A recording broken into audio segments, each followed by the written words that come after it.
Okay, so two breaking news stories for you in this video, starting with the tragedy in Texas that took place on July 4th. People have lost their lives due to a flash flood. However, they're already blaming President Trump, and we're going to debunk the lies. And then Elon Musk has launched a new political party in our country, but is it a smart move? Well, I'm going to answer that in this video and give you the bottom line.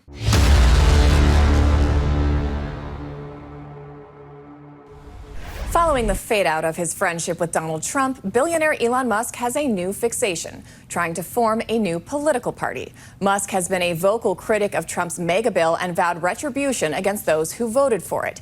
He posted a poll on the 4th of July about the creation of the, quote, America Party, floating the idea of focusing on winning about 2 to 3 Senate seats and 8 to 10 House seats in order to try to influence legislation in Congress. Okay, so there's so much I want to say about this announcement from Elon Musk, but I'm going to try to keep this short and give you guys the bottom line. Elon Musk needs to focus on his own companies. And it's not because he's naive or stupid, but because that's where the biggest impact for humanity is located, not in the federal government, not in DC. If you're telling me a genius went to Washington, D.C. to solve the spending problem and couldn't solve it, I think that tells us everything we need to know. He needs to get out of this politics stuff and focus on what made him great to begin with. We just saw this morning of how great he truly is. Starlink. It helped the first responders save lives. Focus on that. That's where your huge impact is at, not in Washington, D.C.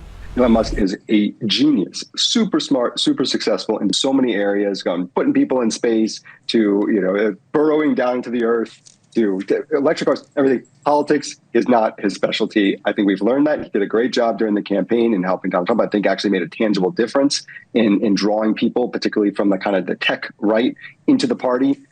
This is not going to happen. I mean, I'll make that as my prediction.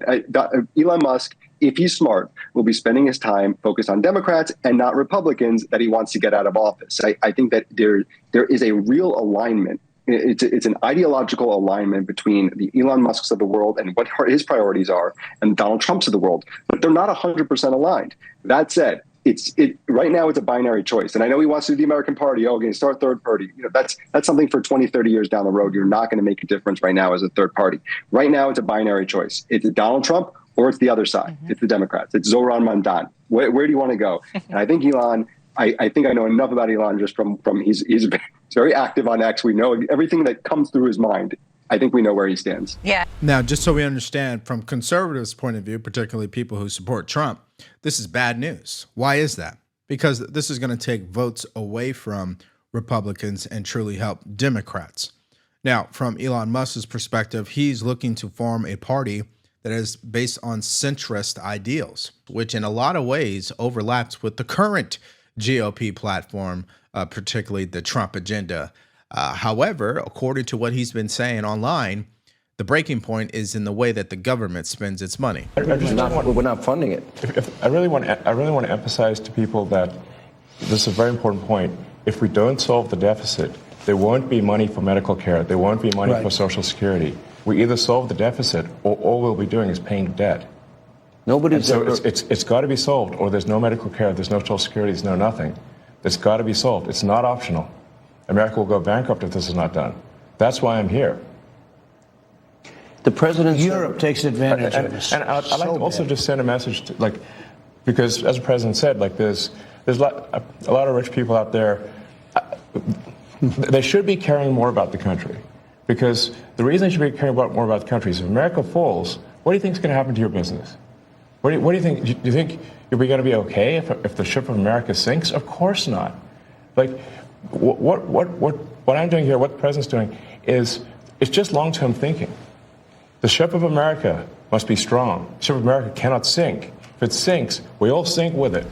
Okay, so that was just a clip to show you the perspective of Elon Musk and how serious he is about government spending. Now, whether or not you believe him, it doesn't really matter at the end of the day, because there's nothing he can do to stop what Congress and the federal government is going to keep doing every year, and that is spending more money. That's just the way the government is designed at this point. And until a catastrophe takes place and our country truly goes bankrupt, that's when they will change it. All right, now before we move any further, if you guys have been getting value from our channel, please like, share, and subscribe. If you want to support us further, go to the link in the description below, buy us a cup of coffee, or shop our merch store. We got multiple new shirt designs. We got I Support ICE, we got MAGA Pack, and we also have Alligator Alcatraz. And all of them, you can get with a matching coffee mug as well.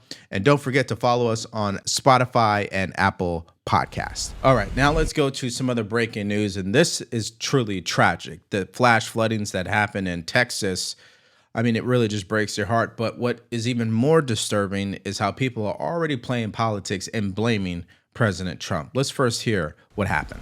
A tragic and heartbreaking holiday weekend in Texas as the search continues for at least 23 children from an all-girls Christian summer camp still missing at this hour after flash flooding overtook the Guadalupe River on Friday. Hello, Mike. And that official number of dead at 27 is really heartbreaking, especially when you think that a third of them are kids. Now, the number of missing, or known missing anyway, is at 27. And those are the girls who were at Camp Mystic, that all-girls Christian academy, and they have lost contact with the outside world. Now, this area was bombarded by rain on Thursday. Friday, the Guadalupe River rose 26 feet in 45 minutes, according to some accounts. Despite flood disasters in the past, there were no early warning systems sending people to higher ground on Friday. All right, so we're leading with this story today because for some reason, Democrats, they can't help themselves. They're already blaming President Trump for this tragedy. They believe Doge cuts had everything to do with this and set this area up for failure. Of course, I'm going to show you what the facts really are regarding that later in the video. But let's first hear more information about where we're at, what's happening at the moment, and the people on the ground, starting with the sheriff himself. Take a listen. We are now more than 24 hours into this tragic event, and Kerrville Police Department, Kerrville Fire Department, and Kerr County Sheriff's Office, and other first responders from around the Texas are continuing to conduct rescue and recovery operations along the Guadalupe River corridor. So far, we've evacuated over 850 uninjured people, 8 injured people, and have recovered 27 deceased fatalities at this time. Of these 27, 18 are adults, 9 are children. Of that, 6 of the adults are unidentified, and 1 of the children are unidentified at this time. That's of 8:55 this morning. We're unable to release any further information on deceased at this time as our thoughts and prayers go out to the loved ones. This community is strong and will continue to pull together during this tragic time. We have been humbled by the outpouring of support. We are very appreciative of everyone that's stepped up to help us. One thing I want to tell you and assure y'all is that we will not stop till every single person is found. We've got all the resources we need. We're here for the long haul. As I said, numbers will be changing rapidly. But like I said, we will not stop till everybody. I can't tell you, I've been asked how long will this take?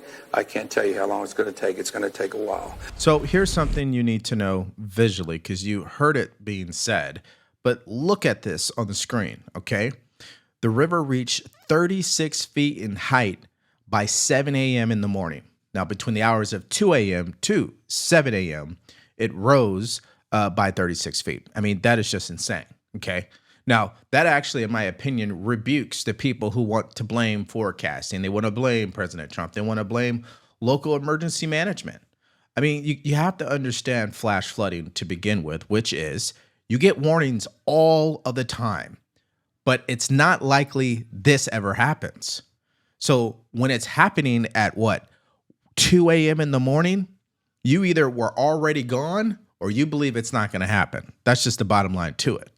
Now, here is journalist Nick Sorter, who I follow on X. He's actually on the ground, and he brought up something interesting that I think politically people should recognize as well. Take a listen. Yeah, so there's several aspects to this, right? So, you know, we have the special operations volunteers that are on the ground now. We had a second wave.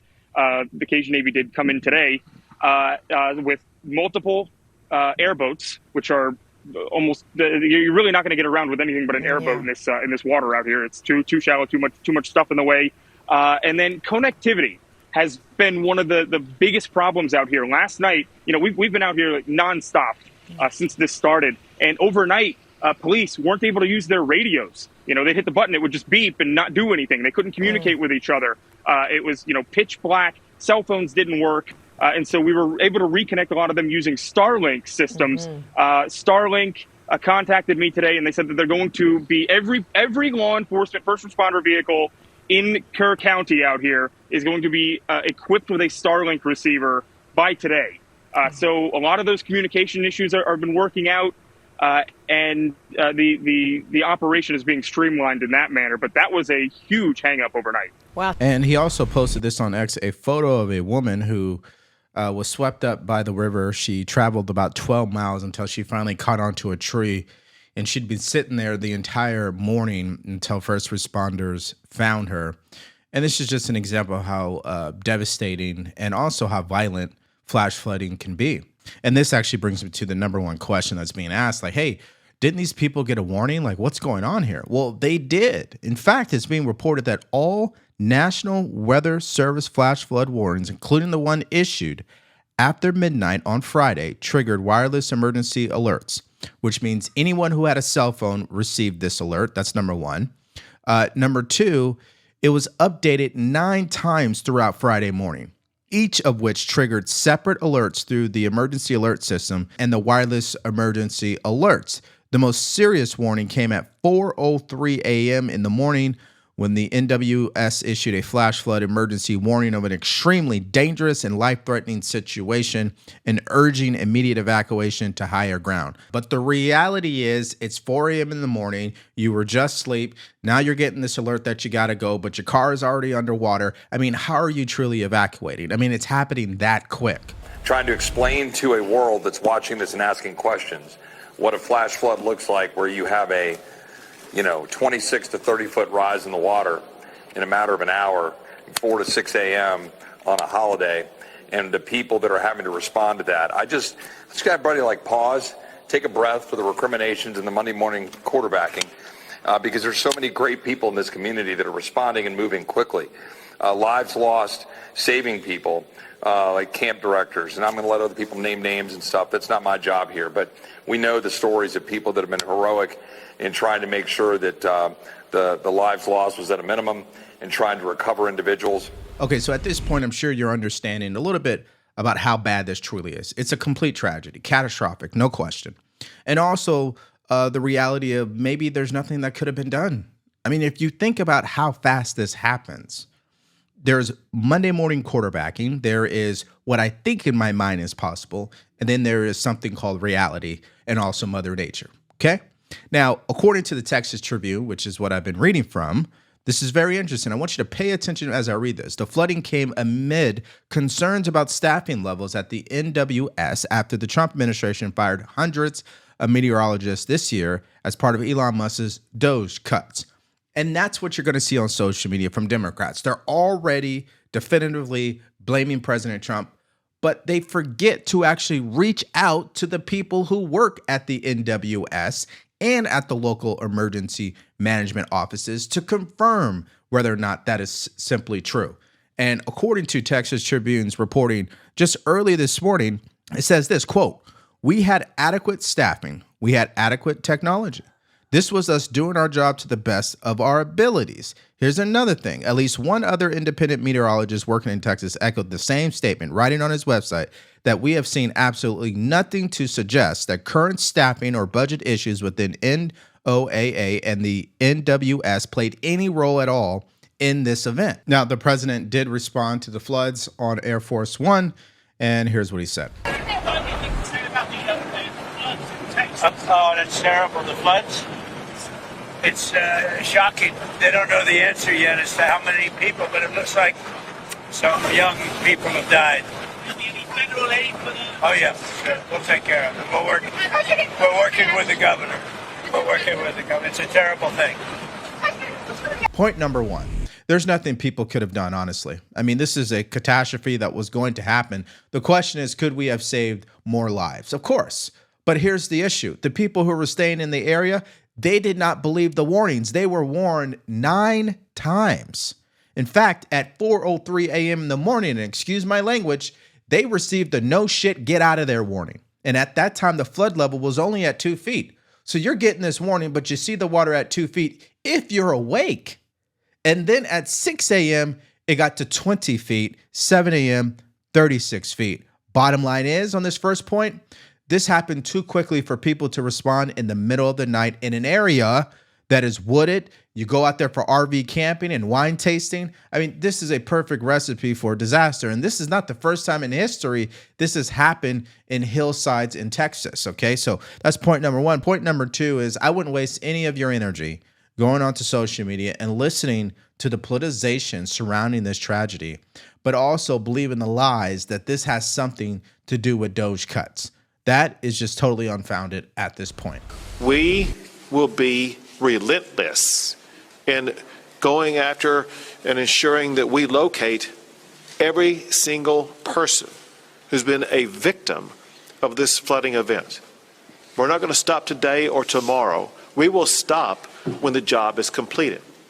Between now and whenever that day arrives when the job is completed, this is a 24/7 operation, day and night, because we know that we are looking for Texans and Americans, and we put them as our top priority, and we will find every one of them. Okay, so that's Greg Abbott, the Texas governor, saying exactly what you would want your governor to say and focusing on the people who truly matter. So I think the last question here in regards to this story is how optimistic is it for the people who are still missing to be saved?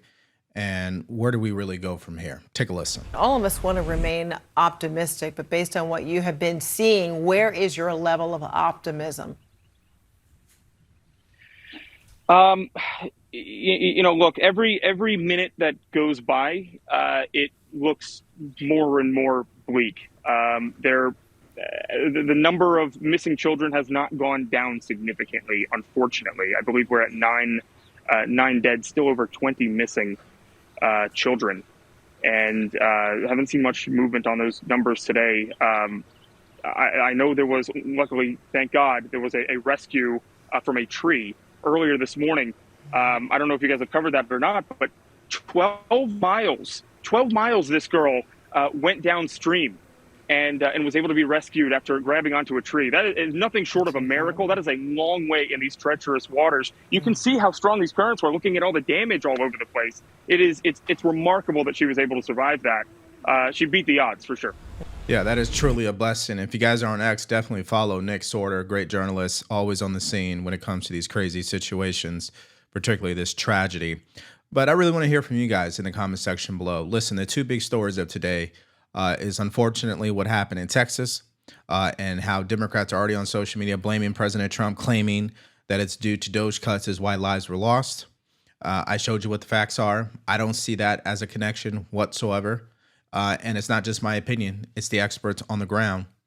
And secondly, what about this whole thing with Elon Musk launching a third party called the American Party, where they're seeking to be more centrist? I still believe a lot of the policy positions overlap the current Trump agenda.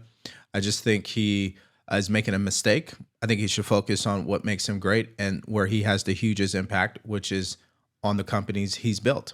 So let me know if you guys agree with all that. Just put your answers in the comment section below. And this takes us to the next video you're going to want to check out. Yesterday, CNN released a bombshell poll on July 4th, Independence Day, that showed the difference between Democrats and Republicans and how much pride they still have in this great country of ours. So if you missed out on that video, more stories from yesterday, all you have to do is click on it because it's coming up right now.